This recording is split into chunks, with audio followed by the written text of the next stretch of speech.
Welcome to Agmax.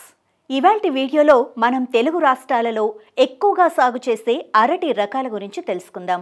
అరటి ఉత్పత్తిలో భారతదేశం 19.37% వాటాతో 9.24 లక్షల హెక్టార్ల ప్రాంతం నుండి సంవత్సరానికి 33 మిలియన్ టన్నులకు పైగా ఉత్పత్తి చేస్తూ ప్రపంచంలోని అతిపెద్ద అరటి పండ్ల ఉత్పత్తిదారుగా నిలిచింది. తమిళనాడు, మహారాష్ట్ర, గుజరాత్, ఆంధ్రప్రదేశ్, కర్ణాటక, మధ్యప్రదేశ్, బీహార్, అస్సాం, ఒడిశా వంటి రాష్ట్రాల్లో అరటి పండ్లు ఎక్కువగా సాగు చేస్తున్నారు. దేశవ్యాప్తంగా సగటు దిగుబడి హెక్టారుకు 38.25 టన్నులు ఉండగా గుజరాత్ అత్యధికంగా హెక్టారుకు 66 టన్నుల దిగుబడితో అగ్రస్థానంలో ఉంది. మహారాష్ట్ర 58.2 టన్నులతో మరియు తమిళనాడు 47.9 టన్నులతో తరువాత స్థానాలలో ఉన్నాయి. సాధారణంగా అరటి పండ్ల సాగుకు 6 నుండి 7.5 మధ్యలో pH ఉండే సారవంతమైన అధిక నీరు ఇంకిపోయే సామర్థ్యం కలిగి తేమను నిల్వ చేసే నేలలు అనుకూలంగా ఉంటాయి. నైట్రోజన్ పుష్కలంగా ఉండి తగిన ఫాస్ఫరస్ మరియు అధిక పొటాష్ స్థాయిలను కలిగి ఉన్న నేలలు మంచి దిగుబడిని ఇస్తాయి. వీటిని ఫిబ్రవరి మధ్య నుంచి మార్చి మొదటి వారం వరకు సాగు చేస్తారు. అరటి పండ్ల డిమాండ్ ఎప్పటికప్పుడు పెరుగుతున్నందున 2050 నాటికి సంవత్సరానికి 50 మిలియన్ టన్నుల అరటి పండ్లు అవసరమవుతాయని ఒక అంచనా. ICAR national research centre for banana సుమారుగా 500 బర్మ్ స్లామ్లను సేకరించగా వాటిలో 50 రకాలను వాణిజ్యపరంగా సాగు చేస్తున్నారు.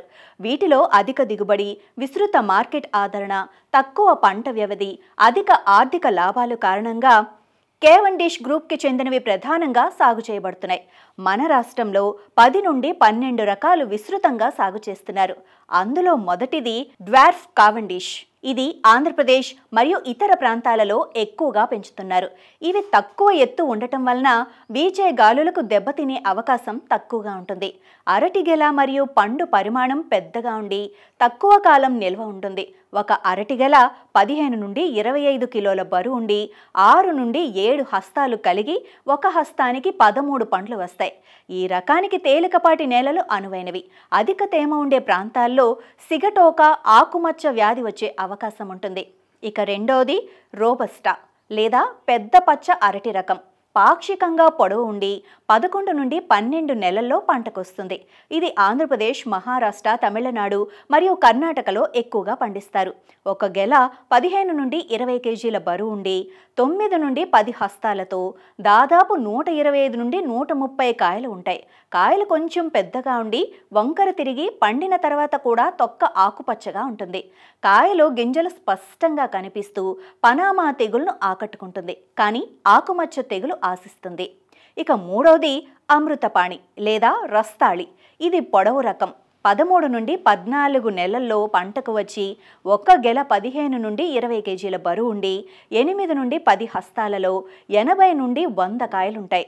పండిన వెంటనే గెల నుండి పండ్లు రాలిపోయి ఎక్కువ కాలం నిల్వ చేయటానికి పనికిరావు.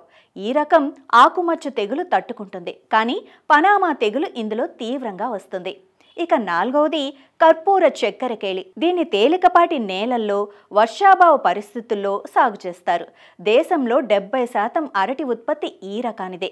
దీని గెలలు పెద్దవిగా ఉండి 10 నుండి 15 కేజీల బరువు ఉండి 12 నెలల్లో పంటకొస్తుంది. ఒక గెలలో 130 నుండి 175 కాయలుండి 10 నుండి 12 హస్తాలు వస్తాయి. ఈ రకం నిల్వ ఉంచడానికి మరియు రవాణాకు కూడా చాలా అనుకూలంగా ఉంటాయి.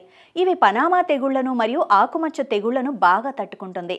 ఇక తర్వాత వీడియోలో తెల్ల చక్కెరకేళి, వామనకేళి, బొంత రకం, ఏనుగు బొంత మరియు ప్రవర్ధనం వంటి రకాల గురించి తెలుసుకుందాం.